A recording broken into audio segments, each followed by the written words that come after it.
Well, I had one of those senior moments, you know, you don't think you're going to get old when you're young. I still like to talk. May not make sense, but I lived out in the country north of Anson, about 9 miles is where I was raised in the Plainview community.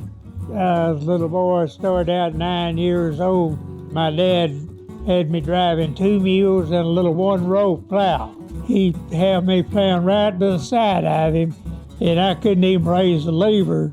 He'd take it out of the ground, he'd jump off of his plow and come over and raise the levers out of the ground, and he'd turn old Kit and Jude around. They didn't have to have much help. Head them down the next road, and here we'd go again. That was the beginning of my farming experience. For many years there, it was a country school every 5 miles. We nearly all went to it till we got to high school. My parents was wondering how I was going to go to school after I got high school age.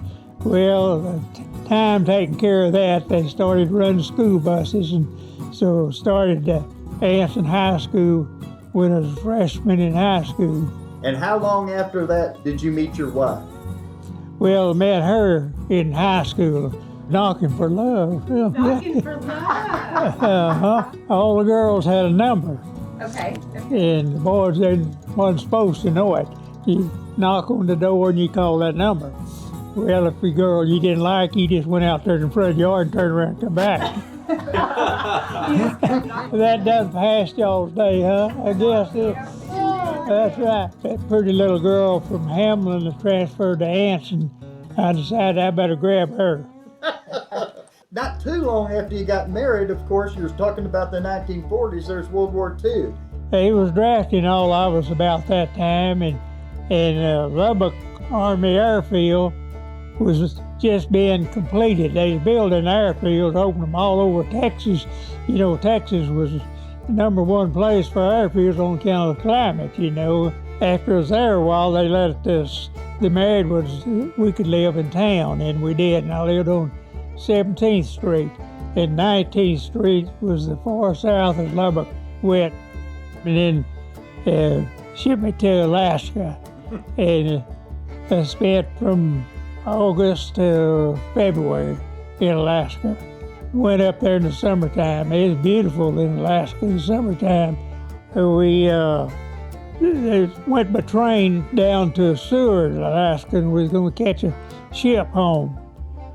Well, as a storm came up, waves had come over the top of the ship, and they just washed everything overboard that's on the ship. And there's a good many civilians that was coming back at that time from Alaska.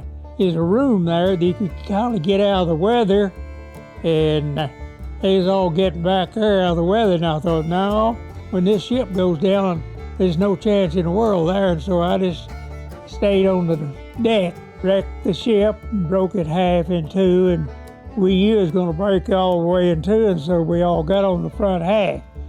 Everybody said, or they told us, that a rock went through the bottom of the front of the ship, but I always said it on the Lord's hand was holding it up, the front half, and then finally the back half went down in very deep water.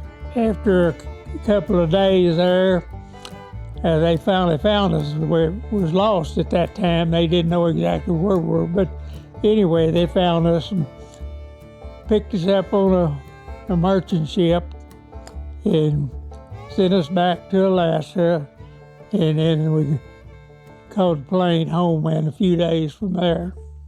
I was working out in the garage, piddling around, and I had this heavy hammer, it was a shop hammer. You know, it wasn't just a little claw hammer, it was a shop hammer.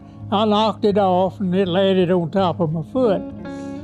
And I didn't think much about it, you know, and it began to turn black. Went to see Dr. Brown, and he says, you need to watch this. This could cause you problems. And sure enough, it did. And so I guess that's about the time we began with Caprock. Well, it's been a blessing for y'all to help me. I've really enjoyed it and appreciate every minute of it. Lori become part of the family. On my 100th birthday, well, thank you so much for bringing that chicken fried steak and and coconut pie. You can't beat that for your birthday. What's the secret to reaching 100 and still being sharp as a tack and a joy to be around? Just say again, God's grace and good genes and clean living.